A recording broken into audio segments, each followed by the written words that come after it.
сәресіне оянбай ұстаса болады ма? Тасаххару фа инна сухуру барака. Таң сәресіне тұрыңыздар. Сәресінде береке бар деді пайғамбарымыз Мұхаммад саллаллаху алейхи вассалам. Сондықтан сәресіне тұр алтыным, тұрғаның сауап. Негізі кеше айттым, оразаның ең ұлы қасиеттерінің бірі тәубемен бастау. Адам кешірім сұрап бастаса, оразасы қадірлі, сауабы мол, Алладан кешірім. Мен не үшін сұраймын? Мен кінәлі емес.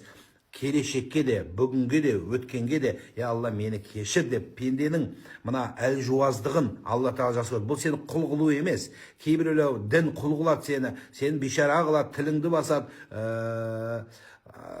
еркіндігіңді шектейді. Жоқ, олай емес. Дін саған еркіндік береді.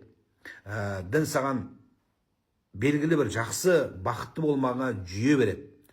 Бір жақсы тәртіпке мойын сұнуды үйретеді. Сондықтан ардақтылар, Алла Тағаланың Аллаху афраху битаубати абд. Алла Тағала пенденің құлының тәубе еткені сондай қуанады, сондай дәрежеде қуанады. Алла Тағала Құдайды қуантқыларыңыз келсе, оразаның алдыңғы күндері, алдыңғы 10 күн рақымында тәубе сөздерін көп айтыңыздар. Астағфирулла, астағфирулла, астағфирулла ва атуб илейх. Өз ата-бабамыз астағфирулла деп айтамаған, астағфирулла деген. Астағфирулла десе де, немесе қазақша айтса да, Алла мені кешір деген сөздің өзі үлкен кісілікті көрсетеді адам мен адам сұрағанда.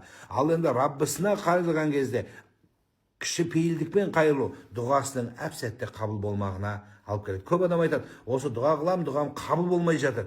Неліктен қабыл болмай жатыр? Не үшін өтпей жатыр? Соның мән жанын білесіз бе десе, астағфирулла дегенді көбірек айту керек. Астағфирулла дегенді көбірек сіз айтсаңыз, я Алла мені кешір десеңіз, онда ғалымдарымыздың айтуына қарағанда 70 ауруды бір дәрі емдейді десе сенесіз бе дейді.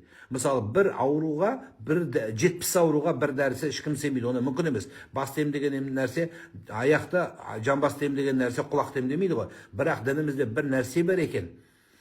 Бұл простой нәрседе астағфирулла деген сөз сіздің бүкіл 70 ауруыңызды емдейді. Оның ішінде тәкаппарлығыңызды, оның ішінде күнәңізді, оның ішінде білмегендігіңізді, оның ішінде ғибадатыңыздың өтпеуін, сауабыңыздың асуын, дұғаңыздың қабыл болуын, мейірімділікті, рақымдылықты, әйтеуір өзінің бойына 70 қасиетті жинаған бір дәрі бар исламда, оның аты тәубе. Оның атында тәубе, шынайылық. Ал енді адамның тәубесі қабыл ма, қабыл емес пе, неден білеміз, қайдан білеміз дегенде оның 4 белгісі бар. Біріншісі, адамның ең бірінші тәубесінің өткендігі адамның жаман достары кетеді. Жаман достары кәдімгі сені күнәға итеретін адам қасыңда болмайды. Сен уже өзіңе дұрыс достар таңдайсың. Яғни сен араққа, күнәға, қылмысқа, жаманшылыққа итеретін адамнан алыс боласың. Бұл бір. Екіншісі, күнәні тастап ғибадатқа бұрыласың. 2. Үшіншісі, жүрекке Аллаға деген махаббат, Аллаға деген мейірім орнайды. Содан кейін сол Алла жолындағы істеріңе, сол жолдағы адамдарға жүрегіңде оларға дегенде бір мейірім жүрегіңе орын ала бастайды.